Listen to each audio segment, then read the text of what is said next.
Well, hello there, motherfuckers. So, mostly I've been putting out like one wrestling video a week, but it just so happens that this week warrants two wrestling motherfucking videos. So, The Undertaker returned. Not only that, but fucking Shawn Michaels has returned as well. So, let's fucking take a look at this. Now, as happy as I am about the Rumble, what I'm really here to talk about is my new movie. I don't even know about this movie. Don't you do that to me. January 20th, an inspirational comedy, somewhat of a romance. Another extremely The resurrection of charismatic Gavin wrestler. Stone. Now make sure you write this down. When they say there will never be another Shawn Michaels, in a theater that's near why. you, watch HBK do his first acting job on the big screen. Did I mention The resurrection January of Gavin. 20th, the resurrection of Gavin Stone? I don't know. Congratulations, you have a new movie to come out here to talk about. But if you want I that movie seriously to be can't believe successful, Jinder you need to Mahal put my beautiful and talented wife is Lana even in back it. in the WWE after the first time he was released. We talked about this at length. Well, look, I'm not Lana's the looking biggest fine as movie fuck. guy, Holy but fucking the shit. movie's already done. It's already my made. God. It's been edited. I mean, it's coming out January 20th. Oh, Shawn Michaels I heard returned. you, yeah, I So I understand mean, that. they can't really, they can't Oh. just put somebody in when it's already been done. So, as talented, Shawn, I don't care. Hear me, I don't care. Lana kind of makes me want to watch Raw again. Really don't care. You can do just like that bad movie Star Wars did. Use your stupid CGI and put my wife in that movie. What do we got over here?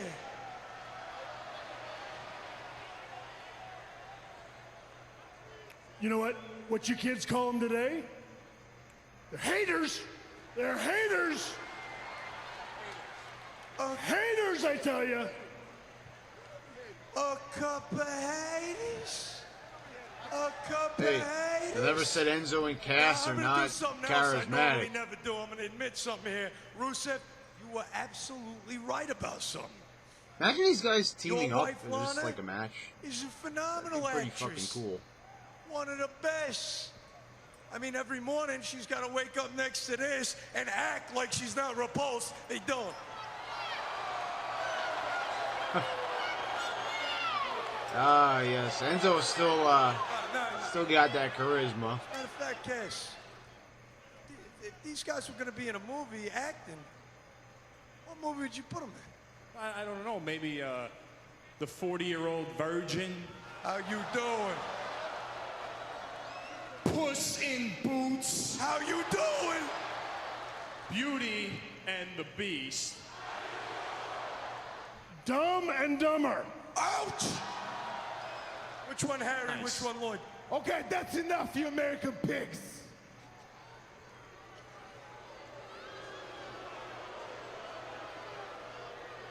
We put him in a wheelchair, and I'll put you and you right next to him.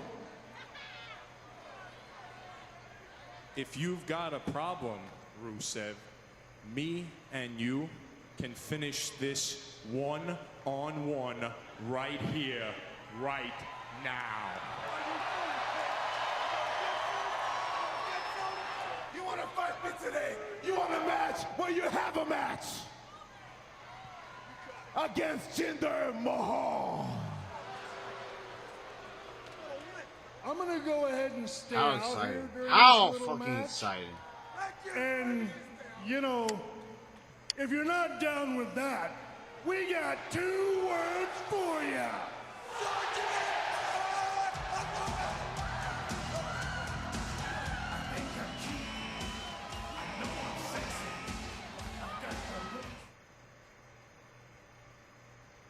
Wow. Okay. Well, that really led to nothing. Here, I'll react to the match, actually. It's coming on right now, so we'll fucking take a look at that. We'll see if anything happens with Shawn Michaels during this match. That's really worth seeing. Because otherwise, I know next week he's not going to be there. which is pretty common. They always do something and never follow up on it the following week. It's almost like it didn't even happen. Wanted that man Rusev, and Rusev, well, wanted no part of Big Cass. Last week on Raw, remember, it was a 2-on-1 handicap match between Mahal and Rusev and Big Cass. Numbers game, though. Who are you to say what Rusev wanted? Rusev just knows and trusts his partner in crime, Jinder Mahal, that Jinder's always ready to go. Jinder looked a bit surprised when Rusev put him in this matchup, but nonetheless, Big Cass with a shoulder tackle, and the 7-footer takes down Mahal. But a pretty formidable team forming, Corey, between Mahal and Rusev. Absolutely, and Rusev knows that This got to be Jinder like Mahal one of needs the reps. least in-demand matches of all time. That's what this is. Fucking Jinder Rusev is Mahal making versus Jinder Big better. Cass. Both men drawn together by their mutual disdain. I like Big Cass. I do. You guys know that. But Jinder Mahal, hook of the leg, and I kick just out. don't even see why they even bother with this guy. Have we seen from Big Cass ever since this rivalry with Rusev started? Byron, I guarantee They you, have any man better on the people planet on the Earth has roster. spent I much know time that. with Enzo Amore, that knock down walls, that tear down buildings. What is that it be with Jinder aggressive Mahal as that the they're day is long. even, giving Mahal him right to the this spine of Big Cass, mid-card and now a push, knee, I and guess again, you could the say, aggression a continues push for from Mahal the as Rusev plays cheerleader. from the low, I actually think HBK may need a vacation after sitting ringside with low Enzo for this mid-card, I long. guess you could say.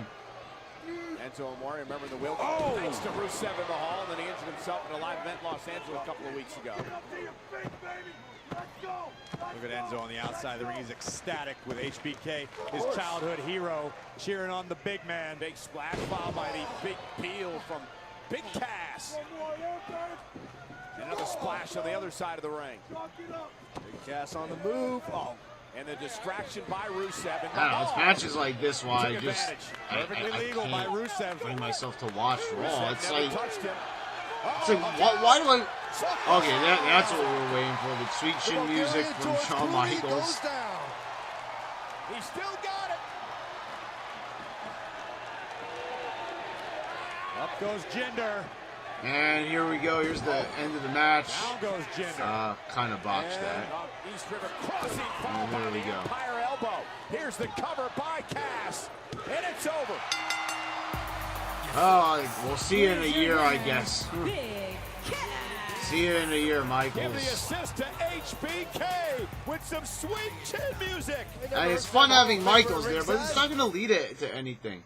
Like, they can make this guy a mentor for both of them. Shawn Michaels has the type of personality where he can mentor these guys, but they're just not going to fucking do that. I know. They're just, this is a one-off thing. He's there to promote his movie, and so, this is what we always do. We always, like I said, we play around with the idea.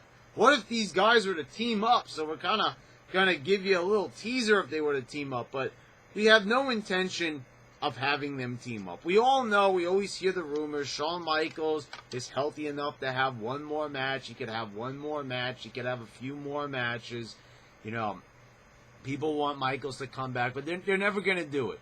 It's going to be a missed opportunity. And the thing is, probably Michaels doesn't even want to come back. If you listen to his interview with Vince Russo, he thinks the product is terrible. It's pretty apparent that he's only there to promote his movie. Maybe he wants to help out Enzo and Cass, but this appearance is not going to really help them.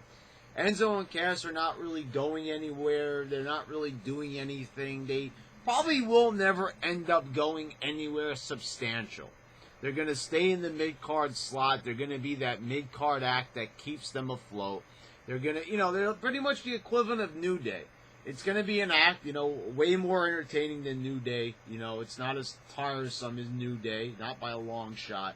But they're just going to keep this up, because they know that people got fans, they have fans, they sell T-shirts, people, cheer for them, they have popularity. But, these guys are not really a draw. They could be a draw, but they're not a draw. They're not bringing in WWE any, external, viewers or anything like that. If so, very fucking few. They could, but they're not being properly promoted. They're not going to do anything with them. See, but they could use somebody like Shawn Michaels, who does bring in ratings and does get, eyes on him and does put asses in the seats. And they could use him for that benefit of furthering the careers of talented wrestlers and entertainers like Enzo and Cass. But this is what they always do. they always fail to deliver on this. They don't take advantage. They don't properly utilize their legends. They have all these wrestlers signed to legends contracts. They've had all these people throughout history. They've had Stone Cold Steve Austin, Shawn Michaels, all these popular wrestlers. They could do something interesting. Could you imagine if The Undertaker were to mentor Baron Corbin, for example? Baron Corbin, if they did that storyline, this is what always shocks me. I get chills of even thinking about that, to be quite honest. If we could have Undertaker, all that talk, oh, Baron Corbin's the next Undertaker at Kane. Well, you know something? Maybe he could be. But the way how you're booking him right now, probably not. And it's the same thing with Enzo and Cass. Could Enzo possibly be someone, you know, it would be kind of crazy to say the next Shawn Michaels, but could he be super popular? Could maybe Enzo be something in the future substantial that probably could put ass in the seats? You never know, and we never will know, thanks to the current style of booking and writing. We'll never be able to know that. See, you could use these legends, these super popular figures of WWE that have had so many historic moments, and they could lend themselves. Just like you see here, they always do this. They always have this, like, oh, let's have a little fun. Let's mix the legends in with the current guys, right? And then they go away the next week. We said this. What if we got serious about, remember how they had that storyline? It was going to be Ric Flair mentoring Ziggler, and I praised that decision through the roof. I said, do it, guys, do it. It's perfect. It would be the perfect thing. Ziggler's got the cocky attitude at the time with the heel Ziggler. And, Ric Flair, the bleached blonde hair, it was a perfect fit. I said, do it. Just set this up already. It would be perfect. What do? They do the weirdest pairing I've ever seen in my life. They put Ric Flair with Miz, but he doesn't accompany him to the ring or anything. He just, gives him the figure 4, and that's it. That was the mentoring bit, and then they moved on from it. That's not enough. This has to be week by week by week. Something that they were doing with Bob Backlund and Darren Young, that could have been a big storyline, but they fucked it up, just like they always do. See, that's the thing. Even if they were to do an Undertaker and Baron Corbin style, that I mentioned, that type of style of storyline of mentoring, they possibly would fuck it up. And if they fuck that up, they would fuck up Taker and fuck up Baron Corbin's career as well. So that's the thing. This is why I said I can't even watch it anymore. Because, even if they were to do these great things and make these good decisions, they would make bad decisions, that would relate to the good decisions, if that makes any sense. I think it does. Because, we could have good ideas that have a lot of bad ideas sewn throughout them, is basically what I'm saying. Like basically that. They could start the storyline, but it could end in a bad way. And, and they've done this a number of fucking times. A number of times. They already did with Brock Lesnar. Brock Lesnar, they made him look like a fool at Survivor Series. They ruined the whole allure of Brock Lesnar that they built for years and years and years. And they just fucked it up in one foul swoop. Alright, motherfuckers, there you go. There's your reaction vid. Shawn Michaels returns, super kicks Rusev, promotes his movie, and next week we're going to go back to just, the same Jinder Mahal and Rusev versus Enzo and Cass feud.